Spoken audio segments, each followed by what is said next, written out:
You did it. You made it through 2025. Congratulations. We've played a lot of games, and now I want to talk about my top 10 games of 2025.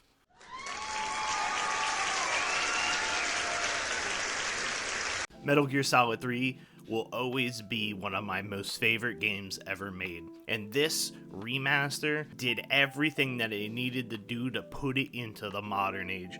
We're talking streamlined controls that don't make it such a pain in the ass to do anything. The graphics look great. Everything is fantastic in this game, and it deserves the number 10 slot, with not a single doubt in my mind that it deserves it.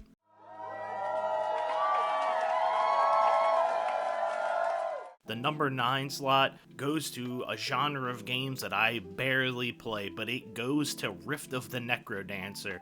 I got this game for free, and I thought it was one of the most fun experiences in a rhythm game that I've ever had in 2025. Nothing short of absolute jams with some fun little mini games on the side, and they have a whole bunch of packs coming out and stuff. I need to play more of this game.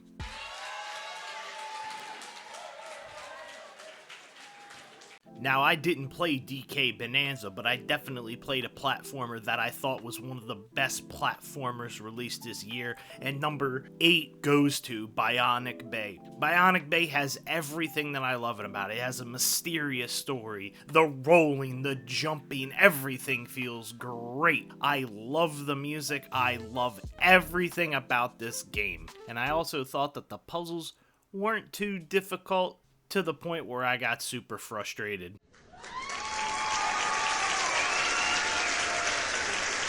Don't get me wrong, I thought that Death Stranding 2 was one of the best, most jaw-dropping experiences that I've had this year, but it was all the little things that made it so not fun to play. We're talking regular open world. It has all the goofiness that you love about Hideo Kojima games, but it gives you everything in the beginning of the game, and it kind of just squanders everything else that made the first game so great.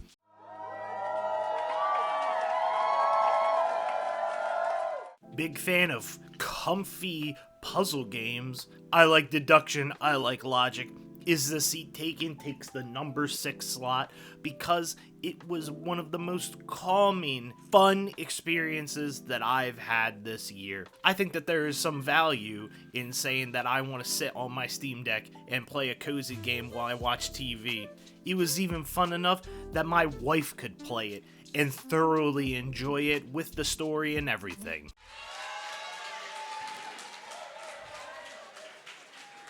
We're getting into the top 5 now, and number 5 is Pipistrello and the Cursed Yo-Yo. Metroidvanias are plentiful in this day and age, but there is something about the mechanics of Pipistrello that I thought were so great. This like semi-open world with a lot of puzzles wrapped in. This yo-yo that you have can do everything, and in the early stages it can't do anything, so you gotta learn, you gotta build up, you gotta learn the game, and the boss fights are great, the regular enemy fights are great, the puzzles are fantastic.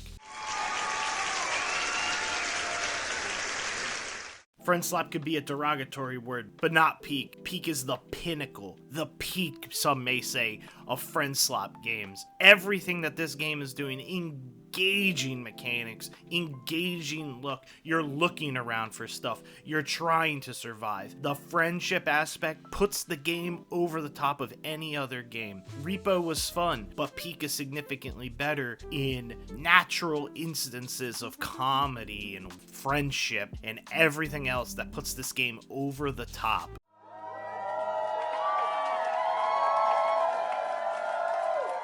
Recent include, I think Ball X Pit takes the number 3 slot with honor. I think it is an absolutely fantastic concept that was executed borderline perfectly. Brick Breaker is a fantastic game, and when you add roguelike elements to it, it becomes an even better concept. You are bouncing balls, you are beating up on guys. It is incredibly addictive to play. This fusion of Vampire Survivors and Brick Breaker produced such a perfect video game.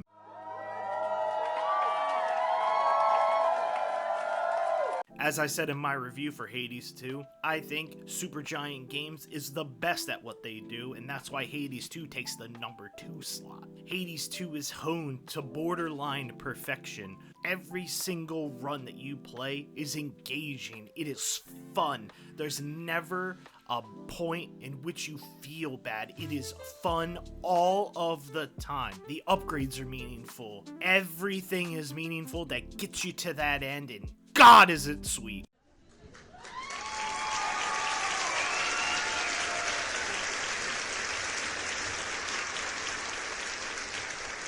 What can I say about Hollow Knight Silksong? What can I say about it that hasn't been said before? The game has the highest highs of any video game that I've played this year. It has the lowest lows, but those highs, I chase those highs. Everything is so honed to perfection. The movement is swift, it's great, it feels meaningful. The story, the atmosphere, everything is so engaging. It wants you to be there. It wants you to feel the sadness that's around. It wants you to want to fix it. The crest system is fantastic. It alters the gameplay. The core gameplay that you're so accustomed to, it changes it somewhere like 6 or 7 times. It's crazy. And the game never falters. Even the music. I listen to the Choral Chambers music every single day. I think about Silksong every single day. I've beaten the game. I've put in extraordinary amount of hours in this game, and I still think about it. That has a lasting effect, and that's why it takes the number 1 slot and wins my Game of the Year 2025.